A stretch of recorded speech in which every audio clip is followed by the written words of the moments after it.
အမေရိကန်ပြည်ထောင်စုမှာရပ်ပေါင်း108ရက်ကြာလမ်းလျှောက်ခဲ့တဲ့ Walk for Peace ငြိမ်းချမ်းရေးခီးစဉ်ရာဆိုရင်မိုင်ပေါင်း2300ကျော်ရှိခဲ့ပါတယ်။ဒီမိုင်2300ကျော်ဆိုတဲ့အကွာဝေးကကျွန်တော်တို့မြန်မာနိုင်ငံရဲ့အတိုင်းအတာနဲ့နှိုင်းယှဉ်ရင်ဘယ်လောက်တောင်ဝေးမလဲဆိုတာစဉ်းစားကြည့်ရအောင်။ကျွန်တော်တို့မြန်မာနိုင်ငံရဲ့အရှေ့ဆုံးပိုင်းဖြစ်တဲ့မြောက်ဘက်အစွန်ဆုံးဘူရာအိုကနေတောင်ဘက်အစွန်ဆုံးကော့တောင်းမြို့အထိဆိုရင်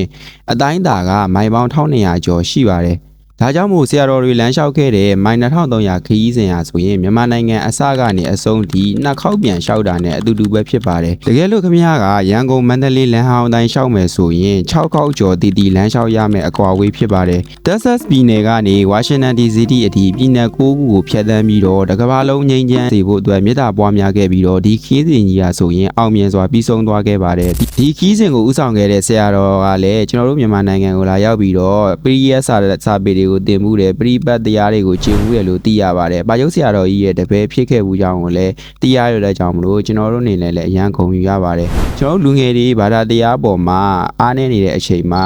ဒီလိုဆရာတော်တွေရဲ့ကြိုးပမ်းမှုဟာကျွန်တော်တို့လူငယ်တွေအတွက်ကျွန်တော်တို့လူငယ်လူလက်ပိုင်းတွေအတွက်ဘာသာတရားပေါ်ကိုပြန်လဲတက်ဝင်ယုံကြည်နိုင်တဲ့အထောက်အကူတစ်ခုဖြစ်ခဲ့ပါတယ်။အတူဆိုရင်အနာတော်ကမခံဘူးမောင်းထုတ်တာရတယ်ဒီကိုပြောချင်တာကဒီတဘာဝရိတ်တာဆရာတော်ကိုပြောချင်တယ်နဲ့တူပါတယ်။ဒီဆရာတော်ကပန်းဝင်ခံနေကြမှာကွာသူကဝင်လျှောက်တဲ့သူကကြောင့်မလို့ဝေဖန်ခံနေရရပေါ့နော်။သူအဓိကကွာဒီ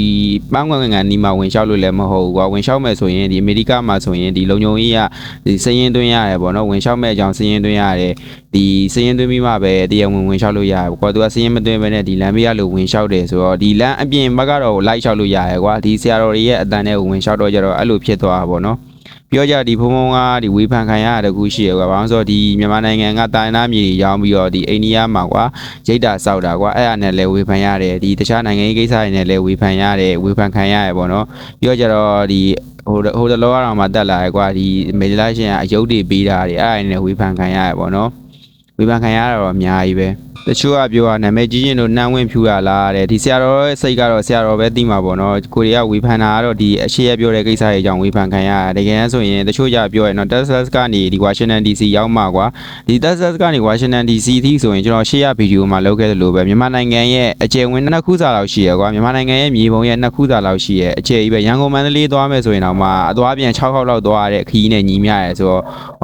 ဒီပြီးကန်ဒီမှာဝင်လျှောက်တော့ကြတော့နာမည်ကြီးချင်းလို့ဖြစ်သွားတာကွာကျန်တဲ့ကိစ္စကတော့ဒီဆရာတော်ရဲ့အတွင်းစိတ်ထဲမှာဆိုတော့ကျွန်တော်လည်းမသိဘူးပေါ့နော်